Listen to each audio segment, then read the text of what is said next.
Hello，大家好，我是苍狼哥。相信大家都有感冒的经验吧？如果没有的话呢？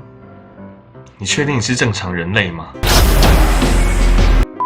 今天就来聊聊为什么感冒后明明大多数的症状都已经好了，但是喉咙的痒感以及异物感常会拖很久，而且常一咳起来就咳不停，造成许多人的困扰。一般来说呢，长期咳嗽超过3周的病患，还是要小心几个比较慢性的疾病，例如气喘、肺炎、肺结核、百日咳、胃食道逆流、过敏性鼻炎等等，也要小心一些比较严重的问题，例如老烟枪常常有的慢性阻塞性肺病 （COPD），甚至是肺部的肿瘤有可能。关于咳嗽这个主题，以后有机会再多跟大家聊聊。但是如果没有以上相关的病史，而且又是在感冒之后咳个不停的话，那诊断就会比较偏向所谓的感冒后咳嗽。这种咳嗽呢，多半是干咳，通常持续时间是3到8周，很少超过8周，而且绝大多数的人都会自己好。所以现在坊间有很多治咳神医，可能是西医、中医或者是乱七八糟医都有可能，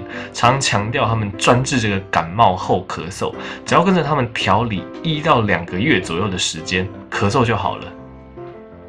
这不是废话吗？因为本来就很少超过8周啊。你好，麦当劳的上。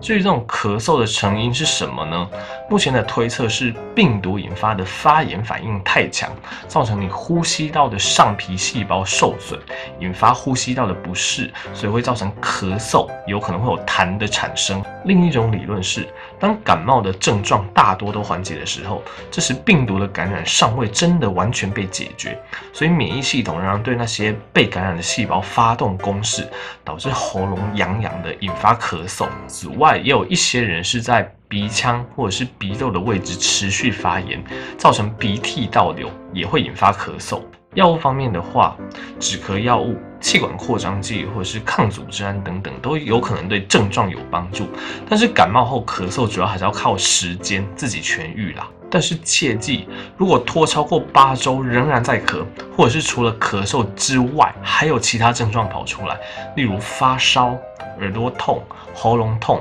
鼻塞，或者是敲你这个鼻窦的位置会痛的话，那记得赶快再去找医生检查看看是不是因为感冒而又造成其他的并发症，例如肺炎啊、中耳炎啊、鼻窦炎等等。那么这次就先这样咯，我是苍狼哥，喜欢的话欢迎订阅我的频道，也欢迎分享影片，让更多人知道这个知识。我们下周见喽，拜拜。